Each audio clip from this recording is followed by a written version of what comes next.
This video sponsored by BuyMode mobile app.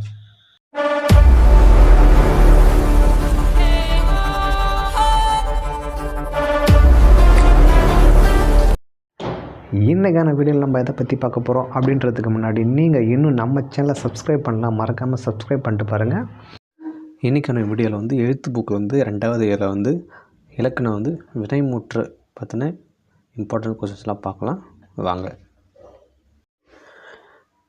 ஒன்றன் செயலை குறிக்கும் சொல் வினைச்சொல் எனப்படும். வினைமுற்று மலர்விழி எழுதினால் கண்ணன் பாடுகிறான் மாடு மேயும். இத்தொடரில் எழுதினால் பாடினான் மேயும் ஆகிய சொற்களை கவனிங்கள். இச்சொற்களில் பொருள் முழுமை பெற்று விளங்குகிறது. இவ்வாறு பொருள் முற்று பெற்ற வினை சொற்களை முற்று வினை அல்லது வினைமுற்று என்பர். வினைமுற்று 5 பால் 3 காலம் 3 இடம் ஆகிய அனைத்திலும் வரும். வினைமுற்றில் 2 வகை இருக்குது. ஒன்று தெரிநிலை வினைமுற்று, இன்னொன்று குறிப்பு வினைமுற்று. ஃபஸ்ட் தெரிநிலை வினைமுற்று. ஒரு செயல் நடைபெறுவதற்கு செய்பவர், கருவி, நிலம், செயல், காலம், செய்பொருள் ஆகிய 6ம் முதன்மையாக ஆகும். இவை 6ம் வெளிப்படையாக வந்தால் அது தெரிநிலை வினைமுற்று. அதுக்கு எடுத்துக்காட்டு மாணவி கட்டுரை எழுதினாள். இதில் செய்பவர், கருவி, நிலம், காலம், செய்பவர் எல்லாமே வெளிப்படையாக வந்திருக்கும். அதனால் இது தெரிநிலை வினைமுற்று. அடுத்ததாக குறிப்பு வினைமுற்று. பொருள், இடம், காலம், சினை, குணம், தொழில் ஆகியவற்றுள் ஒன்றின் அடிப்படையாக கொண்டு காலத்தை வெளிப்படையாக காட்டாமல் செய்பவரை மட்டும் வெளிப்படையாக காட்டும் வினைமுற்று குறிப்பு வினைமுற்று எனப்படும். தெரிநிலை குறிப்பு வினைமுற்றை தொடர்ந்து ஏவல் வினைமுற்று, வேங்கல் வினைமுற்று என்று 2 வகை உண்டு. அதை பற்றி பார்க்கலாம். ஏவல் வினைமுற்று. பாடம் படி, கடைக்கு போ இத்தொடரில் ஒரு செயலை செய்யுமாறு கட்டளையிடுகின்றன.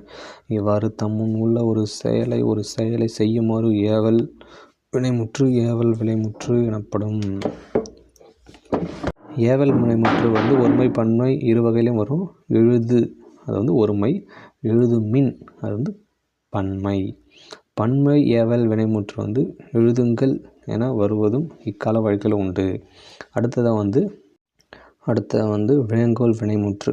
வாழ்த்துதல், வைத்தல், விதித்தல், வேண்டல் ஆகிய பொருட்களில் ஒரு வினைமுற்று விளங்கோல் வினைமுற்று எனப்படும்.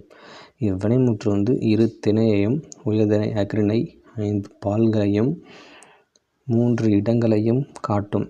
இதன் விகுதிகள் கா, இய, இயர், அல் என வரும். வாழ்க, ஒழிக, வாழியர். ஏவல் வினைமுற்றுக்கும் விளங்கோல் வினைமுற்றுக்கும் உள்ள வேறுபாடு பார்க்கலாம். ஏவல் வினைமுற்று முன்னிலையில் வரும். வேங்கோல் வினைமுற்று 2 திணை 5 3 இடங்களிலும் வரும். ஏவல் வினைமுற்று ஒருமை பன்மை வேறுபாடு உண்டு. வேங்கோல் வினைமுற்று ஒருமை பன்மை வேறுபாடு இல்லை. ஏவல் வினைமுற்று கட்டளை பொருளை மட்டுமே உணர்த்தும். வேங்கோல் வினைமுற்று வாழ்த்துதல், வைத்தல், விதித்தல், வேண்டல் ஆகிய பொருட்கள் வரும். ஏவல் வினைமுற்று விகுதி பெற்றும் பெறாமல் வரும். வேங்கோல் வினைமுற்று விகுதி பெற்றே வரும்.